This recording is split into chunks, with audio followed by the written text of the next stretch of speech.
బాలయ్యని తరిమి తరిమి కొట్టిన ఒక తెలుగు స్టార్ హీరో. బాలయ్యను కొట్టే దమ్ము ఎవరికన్నా ఉందా? కానీ ప్రస్తుతం ఆ న్యూస్ వైరల్ అవుతుంది. అదే ఇది నిజం కూడా. బాలయ్యను ఒక స్టార్ హీరో తరిమి తరిమి కొట్టాడట. సో, ఈ న్యూస్ ఇప్పుడు బాగా వైరల్ అవుతుంది కాబట్టి దీని గురించి అసలు ఎవరు కొట్టారు? ఎందుకు కొట్టాల్సొచ్చింది? బాలయ్యను కొట్టే దమ్ము, ధైర్యం అంతగా ఎవరికుంది? అనేది మనం ఇప్పుడు చర్చిద్దాం. మరి ఒకవేళ ఆ వ్యక్తి కొడితే ఆ హీరో బాలయ్య ఏం చేస్తాడు? ఈ పాటికి ఆయన లేపేసి ఉండాలి. కానీ అది జరగలేదు. ఎందుకంటే ఇది కొంత డిఫరెంట్ విషయం అనమాట. సో, దీని గురించి చర్చిద్దాం. బాలయ్య టాలీవుడ్‌లో ఎంత పవర్‌ఫుల్ హీరో అందరికీ తెలిసిందే గదా! నిజానికైతే ఆయనే ఎవరైనా ఎక్స్ట్రాలు చేస్తే కొడతాడు. అలాంటి హీరో ఆయన. సో, ఆయన్ని కొట్టే దమ్ము, ధైర్యం ఎవరికుంది అనేది చర్చిద్దాం. మీకు డౌట్ వచ్చుండొచ్చు. ముఖ్యంగా ఆయన సినిమాల్లో అయితే దుమ్ము లేపేస్తాడు. కనీసం ఆయన మీద ఒక దెబ్బ కూడా పడదు. విలన్స్‌ని రఫ్ ఆడిస్తుంటాడు. కానీ నిజ జీవితంలో చాలా ఎప్పుడు గూడా తన సహచరులు గాని, అనుచరులు గాని ఎప్పుడు గూడా వాళ్ళతో ఆప్యాయంగానే ఉంటాడు. కానీ ఎవరైనా ఎక్స్ట్రాలు చేస్తే మాత్రం ఊరుకోడు. ఆయన కొట్టే దెబ్బలు అందరికీ గుర్తే. సోషల్ మీడియాలో కూడా వైరల్ అవుతూ ఉంటాయి. సో, అలాంటి బాలయ్య ఒక హీరో అతన్ని తరిమి తరిమి కొట్టాడు. అంటే ఆయన కొడితే ఈయన పారిపోతున్నాడు గూడా. సో, ఎందుకు ఆయన బాలయ్య ఇట్లా పారిపోయాడు? అంటే ఆ హీరో కనుసైగ చేస్తే కూడా బాలయ్య ఆ కనుసైగకి కూడా కంట్రోల్ అయ్యే వ్యక్తి అనమాట. సో, అలాంటి హీరో ఎవరున్నారు? మీకు డౌట్ వచ్చిండొచ్చు. ఆయన ఫాదర్ సీనియర్ ఎన్టీఆర్ అని. కానీ కాదు. ఓకే. సీనియర్ ఎన్టీఆర్ కనుసైగతో కంట్రోల్ చేయగలిగే పవర్ ఉన్న వ్యక్తే. కానీ ఆయన కాదు. మరి ఎవరు అని ఆలోచిస్తే ఎవరు అంటే బాలయ్య సోదరుడు. యెస్. బాలయ్య సోదరుడు హరికృష్ణ గారు. హరికృష్ణ గారు గూడా సినిమాల్లో హీరోగా చాలా సినిమాలు చేశారు. ఆయన ఎన్టీఆర్‌తో 'దానవీర సూరకర్ణ' టైం నుంచి గూడా ఆ పాత్రలు చేస్తూ వచ్చారనమాట సినిమాల్లో. పౌరాణిక పాత్రలు చేశారు. ఆ తర్వాత బాగా లేట్ ఏజ్‌లో హీరో అయ్యి తర్వాత అద్భుతమైన సినిమాలు గూడా చేశారు ఆయన. 'లాహిర్ లాహిర్‌లో' అలాగే 'సీతయ్య'. 'సీతయ్య' అయితే ఒక ట్రేడ్ మార్క్ సినిమాగా ఆయనకు గుర్తుండిపోయింది.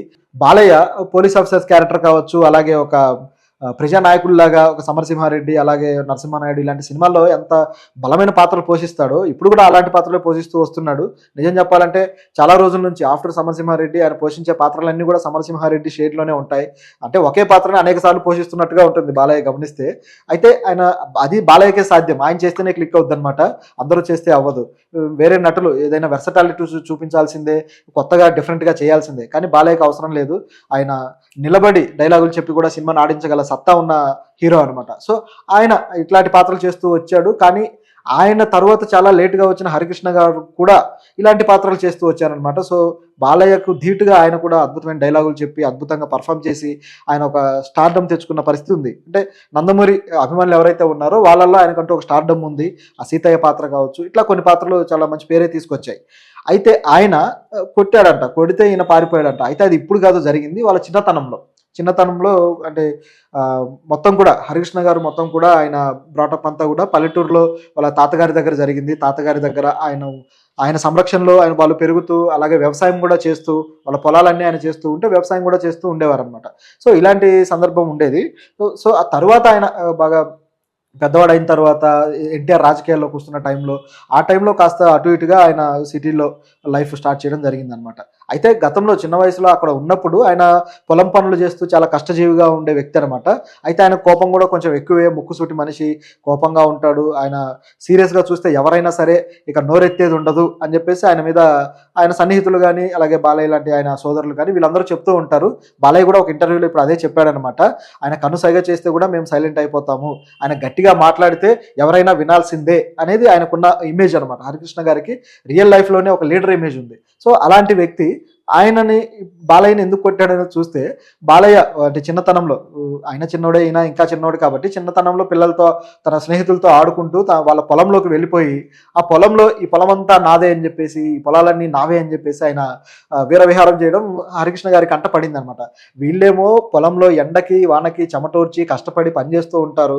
చాలా చెమటోర్చి పనిచేస్తుంటే, ఇక్కడ మాత్రం బాలయ్య గారు ఏ పని చేయకుండా సరదాగా తిరుగుతూ అలా వచ్చేసి ఈ పొలం అంతా నాది, పొలాలన్నీ నావే అని చెప్పేసి ఆయన చెప్పడంతోటి అది చూసి హరికృష్ణ గారికి మండిపోయిందనమాట.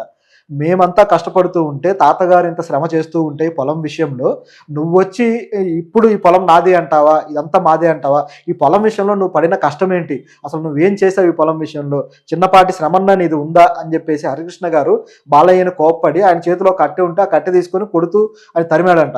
ఆ విధంగా చాలాసేపు ఆయన కొట్టడం, తరమడం జరిగింది. సో, దాంతోటి బాలయ్య పారిపోవడము, తర్వాత ఆయన బాధపడ్డము. అంటే తను చేసిన తప్పుకి తను రియలైజ్ అయ్యాడు కూడా. తను నా మంచి కోసమే అన్న కొట్టాడు, నా మంచి కోసమే ఇది చేశాడు, లేకపోతే నేనే కష్టం పడకుండా, నేనే కష్టం చేయకుండా వేరే వాళ్ళ కష్టాన్ని నాదిగా చూపించుకొని ఇదంతా నాదే అనడం తప్పు. సో ఆ తప్పుకు నేను తర్వాత రియలైజ్ అయ్యాను. సో అన్న చేసిన పని మంచిదే, మా మంచి కోసమే చేశాడని బాలయ్య చెప్పడం జరిగింది.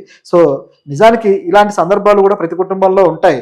ప్రతి కుటుంబంలోనూ పెద్దవాళ్ళు ఉన్నప్పుడు చిన్నపిల్లల్ని ఇట్లా ఏదైనా తప్పులు చేసినప్పుడు కానీ, ఇలాంటి ఏదైనా తప్పుగా ప్రవర్తించినప్పుడు కానీ దండించడం అనేది కొంత అవసరం కూడా. మరీ దారుణంగా కొట్టాలని కాదు. ఆ దండన అనేది ఉంటే ఏంటంటే ఎదిగే క్రమంలో కొన్ని విషయాలు మనకు చిన్న పిల్లలుగా ఉన్నప్పుడు కొన్ని మంచి చెడ్డ తెలియకుండా ఉంటాయన్నమాట. ఏది మంచి, ఏది చెడు, ఏది నైతికంగా మంచి విషయం, ఏది ఆదర్శవంతమైన విషయము, ఏది తప్పుడు విషయం, ఇవన్నీ మనకు చిన్న వయసులో అవగాహనకి రావు. సో ఆ టైంలో పెద్దవాళ్ళు ఉన్నప్పుడు వాళ్ళు అవగాహన కల్పిస్తారు, లేదా ఏదైనా తప్పు చేసినప్పుడు దండిస్తారు.